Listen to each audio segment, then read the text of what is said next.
எண்ணெய் ஒரு 100 ml, நெய் இல்லை டால்டா ஒரு 100 எடுத்துக்கோங்க. 50 மட்டும் இப்போ போட்டுக்கலாம்.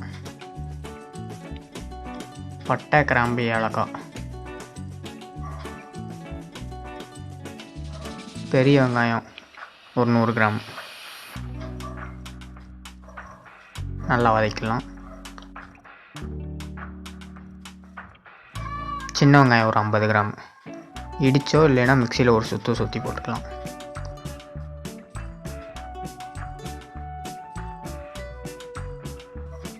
நல்லா வதக்கிட்டு இஞ்சி பூண்டு பேஸ்ட் ஒரு 50 கிராம்,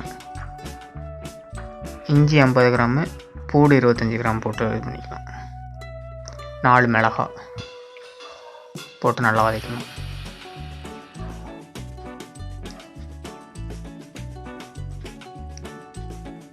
பெரிய தக்காளி 1, அதுக்கப்புறம் உப்பு போட்டு நல்லா வதக்கணும். அப்படின்னா தான் நல்லா தக்காளி மசியும். இது வந்து ரம்ப இலைன்னு சொல்லுவாங்க. பிரியாணி, பாய் வீட்டு பிரியாணி அந்த இதெல்லாம் இது யூஸ் பண்ணுவாங்க. அதுக்கப்புறம் புதினா, மல்லிச்செடி,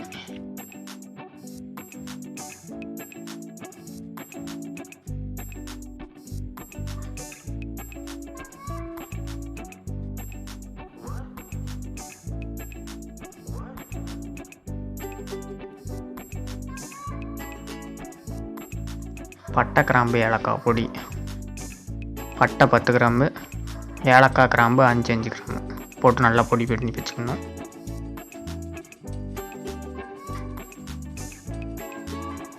அதையும் போட்டு நல்லா வதக்கி மிளகாத்தூள் 5 கிராமு, மல்லித்தூள் 5 கிராமு,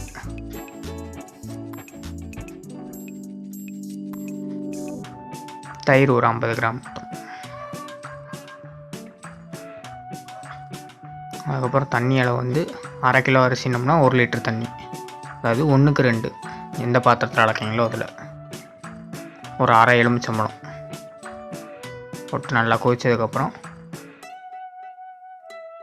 எடுத்து வச்சுருக்கிற கறியை போட்டுக்கலாம்.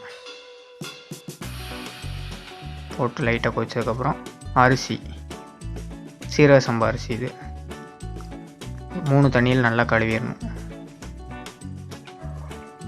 அதுக்கப்புறம் உப்பு போட்டு நல்லா கொதிக்க வச்சு தண்ணி சாப்பாடு நல்லா இதாகி வந்ததுக்கப்புறம் அடுப்பை ஸ்லோ பண்ணிட்டு மேலே வெயிட் மட்டும் லைட்டாக வச்சு ஒரு 15 நிமிஷத்துக்கு அப்படியே விட்டோம்னா நல்லா தம் ஆயிரும். அதுக்கப்புறம் மேலே நெய் இல்லை டால்டா அது போட்டு நல்லா கிண்டி விட்டோம்னா பிரியாணி ரெடி.